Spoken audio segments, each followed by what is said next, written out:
Une ambulance est appelée en urgence à Mossman, dans la banlieue de Sydney. Une femme âgée a fait une chute devant l'entrée de sa résidence.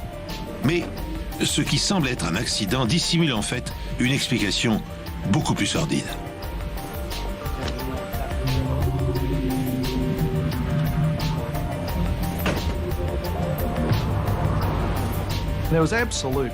La terreur régnait dans toute la banlieue de North Shore. On commençait à penser qu'il pouvait s'agir d'un tueur en série. Les blessures indiquaient une progression en termes de violence. On a remarqué entre autres l'empreinte d'une chaussure dans le sang par terre. Donc on avait un élément permettant de l'identifier. Ce soir, la police annonce qu'un tueur fou rôde dans les parages. Il a déjà fait 2 victimes et pourrait frapper de nouveau. Il y avait un risque qu'il défie la police en disant « Faites quelque chose ou fichez-moi la paix » ou qu'il agresse une autre femme. Les policiers ressentent les choses d'instinct et là, instinctivement, je savais qu'on tenait notre homme. Bonjour. Ce nouvel épisode des Enquêtes Impossibles risque de choquer les plus sensibles d'entre vous. Car cette histoire est un voyage sans retour au cœur de la criminalité, une plongée délirante dans les tréfonds de l'âme humaine.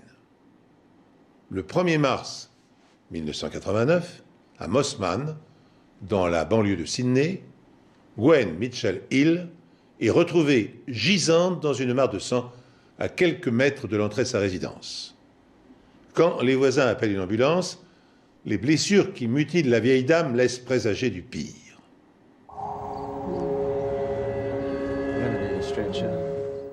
Quelque chose ne collait pas. Une vieille dame ne se blesse pas comme ça en chutant dans l'entrée. C'est impossible. Son sac se trouvait à proximité. On a demandé à son ami de vérifier s'il manquait quelque chose. Son porte-monnaie avait disparu. Quand on m'a appelé pour me dire d'aller à Mossman, je ne savais pas vraiment à quoi m'attendre. C'était un incident impliquant une dame d'un certain âge, mais on ignorait si elle était tombée ou si elle s'était fait agresser. Malheureusement, il n'y avait pas de scène de crime. Pensant bien faire, l'un des résidents avait nettoyé le sol, faisant disparaître pratiquement toutes les traces de sang et toute autre preuve qui aurait pu se trouver là. Il y avait encore quelques taches de sang par terre et sur un bout de journal, mais c'était à peu près tout. On a pris des échantillons pour vérifier que c'était bien le sang de Gwen Mitchell Hill et pas celui de son agresseur s'il y en avait un. On m'a informé qu'on avait retrouvé cette dame à cet endroit, que sa canne était à proximité, qu'elle était grièvement blessée à la tête et qu'on lui avait volé de l'argent. Gwen Mitchell Hill, 82 ans, est conduite à l'hôpital. Mais elle décède peu après, sans avoir repris conscience pour révéler à la police ce qui s'est vraiment passé. J'étais inquiet. Selon moi, ça ne ressemblait pas à un cas classique. Je me disais qu'il pouvait vraiment s'agir d'un homicide. Quand quelqu'un qui est conscient tombe en arrière, naturellement, instinctivement, il se retourne toujours au cours de la chute. Ce qui était très troublant dans cette affaire, c'est que les blessures se situaient vers le milieu du crâne. Pour moi, ça signifiait qu'elles avaient été causées par 1 ou 2 coups portés à l'arrière du crâne.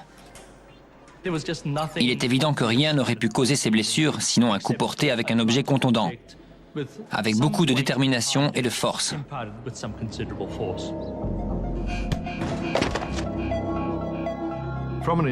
Dans notre enquête, on avait 2 options.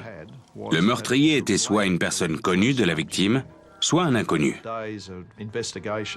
Après plusieurs jours d'investigation, on penchait plutôt pour la seconde hypothèse, donc on cherchait quelqu'un qui n'avait pas de lien ou de relation avec la victime. Une tâche très compliquée. La police fait le tour du quartier en quête de témoins du vol. Bien que le crime ait eu lieu au milieu de la journée et dans un lieu public, personne n'a rien remarqué de suspect. Il y avait vraiment de grandes chances pour que quelqu'un ait vu le tueur et il a eu beaucoup de chances que personne ne l'ait remarqué. Pendant 2 mois, les enquêteurs s'efforcent de trouver une piste Puis, une autre agression a lieu à moins d'1 kilomètre de l'endroit où Gwen Mitchell Hill a été assassinée. Cette fois, la victime est un homme âgé. Et là, la victime a fourni une description de l'agresseur. On a décidé de publier le portrait robot pour essayer de découvrir son identité, si possible, avec l'aide des habitants. Mais alors que le portrait robot vient juste d'être publié, d'autres mauvaises nouvelles parviennent à la police. Ce soir, la police annonce qu'un tueur fou rôde dans les parages. Il a déjà fait 2 victimes et pourrait frapper à nouveau. Hier après-midi, Lady Winifred Ashton a joué au bingo dans le club du quartier. Elle est ensuite passée à sa banque. Une demi-heure après, elle était morte. Elle a été battue, puis étranglée avec ses bas dans le local à poubelle de sa résidence. Son agresseur s'est enfui avec un peu d'argent. Aujourd'hui, ses voisins sont choqués et vivent dans la peur. C'était Lady Ashton? Oh, mon Dieu! Il était important de savoir si ce meurtre avait un lien avec le premier. Là, on avait un gros problème sur les bras. 2 femmes âgées ont été sauvagement agressées et dépouillées du maigre contenu de leur portefeuille. Entre ces 2 meurtres, un homme âgé lui aussi a été attaqué et laissé pour mort. Cette succession d'événements dramatiques et le mode opératoire employé, toujours le même, convainquent la police qu'elle a affaire à un tueur en série. Un meurtrier qui sélectionne ses victimes en fonction de leur âge. En examinant le corps sans vie de Lady Winifred Ashton, l'épouse d'un peintre célèbre, les experts scientifiques espèrent découvrir des indices susceptibles de les mener à l'assassin. Au bout de l'allée dans le hall de la résidence, il y a un local à poubelle. Et dans cette pièce, le cadavre d'une femme gisait sur le sol. Elle portait un imperméable rouge et certains éléments de la scène de crime sortaient de l'ordinaire. Ses chaussures étaient posées à côté d'elle, ainsi que sa canne, et au-dessus de sa tête, il y avait une paire de bas, une facture de gaz et un porte-monnaie. Plus tard, ce soir-là, quand on a examiné le corps plus en détail, on a découvert un petit bout de tissu provenant des bas logé dans son cou. Il s'agissait sans aucun doute d'un homicide, parce qu'on avait affaire à une strangulation au lien, donc ça ne pouvait réellement être qu'un homicide. Ce n'est pas la première fois que le tueur frappe dans ce secteur. Il y a 2 mois, une autre femme âgée a été assassinée de manière pratiquement identique. À l'entrée de cette résidence, à quelques pâtés de maison seulement de celle de Lady Ashton, Gwendolyn Mitchell Hill a été battue et laissée à l'agonie, encore une fois pour quelques dollars. D'après la police, les similitudes sont effrayantes. On avait de très bonnes raisons de penser que ces 2 crimes étaient liés. Même cadre, même horaire, le fait que les 2 femmes avaient plus de 80 ans, qu'on leur a volé de l'argent et qu'elles ont toutes les 2 été violemment agressées. Et ça, à moins d'1 kilomètre de distance l'une de l'autre. Croyant bien faire, une voisine de Gwen Mitchell Hill, la première vieille dame agressée, a nettoyé les traces de sang, détruisant involontairement la scène de crime et privant ainsi les enquêteurs d'indices précieux. Fort heureusement, après le second meurtre, les experts de la police scientifique disposent de traces laissées intactes. Seront-elles suffisantes pour leur permettre de faire avancer l'enquête et d'apaiser la psychose qui s'empare du quartier? Cette victime portait des gants et on a trouvé un certain nombre de cheveux gris dessus. Il y avait 2 possibilités. Elle avait peut-être levé ses mains au-dessus de sa tête pour se protéger de l'agression, auquel cas les cheveux sur les gants étaient les siens. Ou alors, pendant l'agression, elle a arraché quelques cheveux à son assaillant. On a donc envoyé ces derniers au laboratoire, qui analyse les particularités des cheveux, la couleur bien sûr, l'épaisseur et ce genre de caractéristiques. Dans ce cas précis, malheureusement, étant de couleur grise, ces cheveux n'avaient rien de caractéristique. Ils sont assez similaires d'une personne à l'autre. À l'époque, les tests ADN n'en étaient qu'à leur début et il fallait généralement d'importantes quantités de sang ou de tissu humain pour pouvoir en faire. Ce qui est sûr, d'après les indices sur le lieu du 2e meurtre, c'est que s'il s'agit bien du même tueur, la violence de ses attaques s'est intensifiée. Dans le premier meurtre, il y avait un certain degré de cupidité, parce qu'il y avait eu vol de porte-monnaie. Ce qui était un peu différent dans le deuxième, c'est que la partie inférieure du corps était nue, parce que le collant avait été retiré et utilisé comme arme. Dans ce cas particulier, on en a conclu que ce n'était pas seulement la cupidité et la violence qui avaient poussé le tueur à agir, mais qu'un certain degré de motivation sexuelle pouvait entrer en jeu. Ce n'était pas le crime de quelqu'un intéressé par le vol, mais qui avait l'envie particulière de commettre des actes d'une grande violence, de prendre des risques, et qui avait des tendances sexuelles et probablement des fantasmes sexuels très bizarres. Les crimes de cette nature sont très souvent commis par des personnes jeunes. Ce qui correspondait bien ici au degré élevé d'énergie et de violence déployé, celle d'une personne jeune est plutôt un homme, parce que la plupart des femmes ne se livrent pas à de telles violences. La plupart des gens commettant des crimes le font de la manière la plus pratique possible, c'est-à-dire près de chez eux. Ils s'y sentent en sécurité, connaissent les rues, peuvent repérer les gens et aussi prévoir des itinéraires de fuite si nécessaire. Ici, il s'agissait de quelqu'un qui était disponible l'après-midi aux environs de 16 heures pour commettre un crime, et ça réduisait le champ de possibilités. Premièrement, il était possible que ce soit un lycéen. Un lycéen qui terminait les cours à 15 heures et qui avait envie de voler de l'argent. On est allé voir dans 2 ou 3 lycées, mais il y avait plus d'1 millier d'élèves inscrits. Et en plus, à ce moment-là, on ne savait pas si le tueur était de sexe masculin ou féminin, car même si les profilers penchaient plutôt pour un jeune homme, ça pouvait aussi bien être une femme. À ce stade de l'enquête, le seul suspect correspondant au profil est le jeune garçon qui a attaqué l'homme âgé. Aujourd'hui, la police a publié ce portrait robot du suspect. Il a entre 22 et 25 ans et mesure environ 1,80 m. Je pense l'avoir déjà vu plusieurs fois. Il a une coiffure inhabituelle et je suis coiffeuse. Je remarque ces choses-là. La police veut l'arrêter parce qu'il y a quelques semaines, il a agressé un vieil homme habitant tout près de chez Lady Ashton. C'est le seul indice dont la police dispose, mais selon eux, le tueur vit dans le quartier et pourrait bien frapper à nouveau.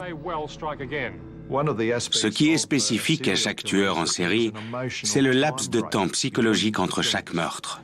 Et ici, 9 semaines se sont écoulées entre les deux. Il y a donc une période de latence chez ce type d'individu.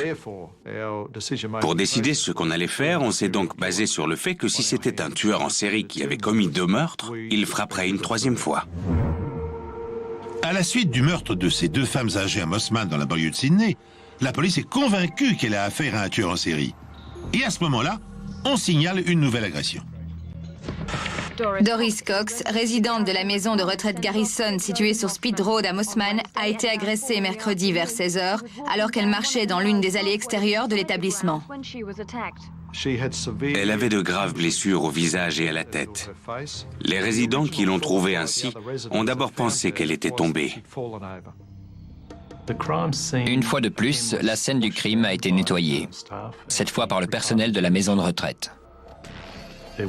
Quelques taches de sang diluées, c'est tout ce qu'il restait pour effectuer une analyse. Madame Cox est maintenant dans un état jugé satisfaisant à l'hôpital local de Mossman. Voilà une personne qui pouvait peut-être nous dire qui était le tueur ou nous fournir une description. Malheureusement, elle souffrait de démence chronique et ne se souvenait pas de l'agression ou de son agresseur. Ce genre de choses peut arriver. Pour nous, c'était un jour sans. Donc on est reparti et on s'est remis au travail. On a fait immédiatement le tour du quartier et on a trouvé effectivement 2 témoins qui n'ont pas assisté au crime, mais ont vu quelque chose dans les parages à ce moment-là.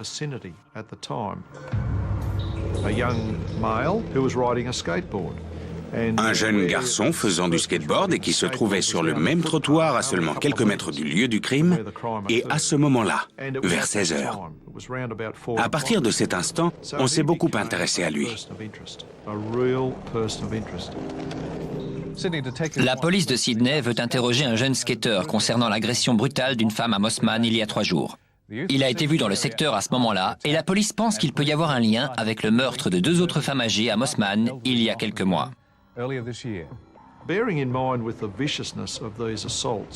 En prenant en compte la brutalité des agressions et le fait qu'on ne pouvait pas déterminer ce qui avait provoqué les blessures sur le crâne de ces femmes, on a pensé que l'arme pouvait être un skateboard. Le jeune skater est-il le tueur en série qui terrorise le quartier? Pour s'en assurer, la police cherche activement sa trace, mais le garçon et sa planche à roulettes demeurent introuvables. Attend-il que la vigilance policière se relâche pour frapper à nouveau, ou n'est-il en rien impliqué dans les crimes? Les enquêteurs interrogent sans relâche les habitants pour recueillir la moindre information. Mais le tueur fou a toujours sur eux une longueur d'avance. Le premier meurtre datait du mois de mars, le deuxième du mois de mai, et la troisième agression avait eu lieu en octobre. Là, on était début novembre. Et un jeudi après-midi, on a reçu un appel nous disant simplement qu'il y avait une nouvelle victime à Lane Cove. Avec une vivacité étonnante pour ses 85 ans, Madge Pard rentrait chez elle après avoir fait ses courses à Lane Cove, quand elle a trouvé une mort violente. Le tueur aurait suivi la veuve âgée avant de la frapper plusieurs fois à la tête avec un objet contondant, puis de l'abandonner mourante dans l'allée derrière sa résidence. Un silence impressionnant a envahi le bureau. On aurait pu entendre une mouche voler. L'unique commentaire a été « Oh non, pas une autre, pas une autre ». Je n'arrive pas à y croire. On se voyait très souvent. Une amie de Madame Pard arrive parmi les premières sur les lieux. Je pensais qu'elle avait eu une crise cardiaque, alors on est vite allé voir le gardien pour demander à Gracie d'appeler une ambulance. Madame Pard a laissé tomber ses sacs à provisions au début de l'agression. Quand on l'a trouvée, elle portait encore son alliance, mais 3 petits porte-monnaies avaient disparu. Il y avait des similarités concernant la victime, la scène du crime et le modus operandi. L'horaire était toujours le même et la victime revenait d'être allée faire des courses. Tout était identique à ce qu'on avait déjà. Maintenant, on avait 3 meurtres et une tentative de meurtre. Et tout comme il y a des similitudes entre les meurtres, cette scène de crime a également été nettoyée avant l'arrivée de la police scientifique. C'était très frustrant, parce qu'on avait peut-être de nouveau perdu des preuves. On aurait pu découvrir des indices indiquant, par exemple, le nombre de coups reçus par la victime. Il y avait peut-être des empreintes sur cette scène de crime. Et puisqu'elle avait été nettoyée, celle-ci aussi, il n'était plus possible d'y retrouver ce genre de preuves.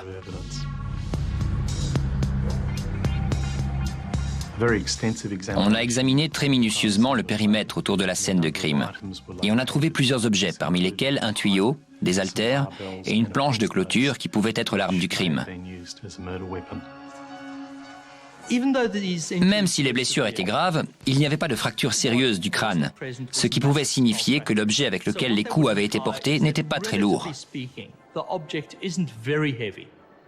On pouvait écarter l'hypothèse d'objets très lourds comme des haltères. Je ne crois pas non plus qu'une planche de bois était à l'origine des blessures. Rien ici n'indiquait réellement qu'une arme ait été utilisée plutôt qu'une autre. Ayant découvert de fortes ressemblances avec l'agression de femmes âgées à Mossman, la police a repris la chasse à l'homme. Des équipes d'inspecteurs ont passé la journée à sillonner les rues des alentours. Terrorisées, les personnes âgées des quartiers sud de North Shore modifient leurs habitudes quotidiennes. J'ai peur de venir ici en ne sachant pas si je serai en sécurité pour rentrer. Honnêtement, je n'irai pas à pied. Cette nuit-là, nous avons travaillé jusqu'au petit matin, du jeudi soir au vendredi matin. Vendredi, en début d'après-midi, j'ai dit à mon équipe que je rentrais chez moi pour le week-end, en espérant me reposer et revenir en pleine forme. J'étais seulement à 200 ou 300 mètres de chez moi quand j'ai reçu un appel urgent signalant qu'on avait retrouvé un autre corps. Bonsoir et bienvenue dans News World. Malheureusement, pour la deuxième fois en 24 heures, l'impensable s'est produit.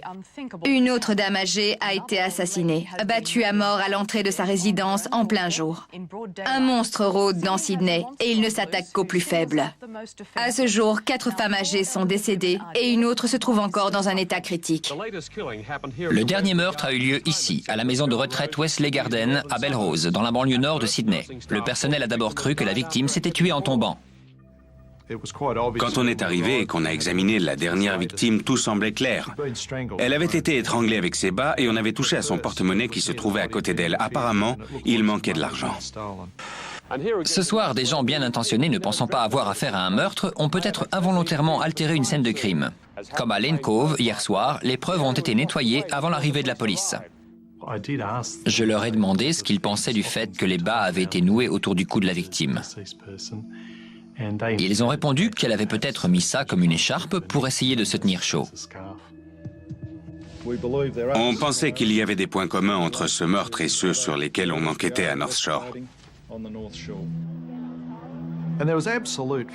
Les gens étaient vraiment terrifiés. Avant, on pensait que c'était juste les habitants de Mossman qui avaient peur, mais là, tout North Shore vivait dans la terreur. Et après? 4 femmes, toutes âgées de plus de 80 ans, sont mortes. Toutes ont été battues, dépouillées de leur argent et tuées aux alentours de 16 heures. Il ne fait aucun doute que la police a affaire à un tueur en série et le laps de temps entre les meurtres n'est plus que de 24 heures désormais. Quand les choses progressent comme ça, on peut être quasiment sûr qu'elles vont atteindre une sorte de point culminant. Probablement des crimes encore plus élaborés, ou alors le tueur se dit qu'il en a assez et va tout avouer à la police. Gwen Mitchell Hill, Lady Winifred Ashton, Madge Parr et maintenant Olive Cleveland, 4 femmes, toutes âgées d'environ 80 ans, ont été assassinées en plein jour, presque à la même heure et dans des circonstances très similaires.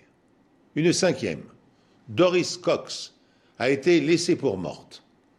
Mais atteinte de la maladie d'Alzheimer, elle a été incapable de décrire son agresseur aux policiers. Alors c'en est trop.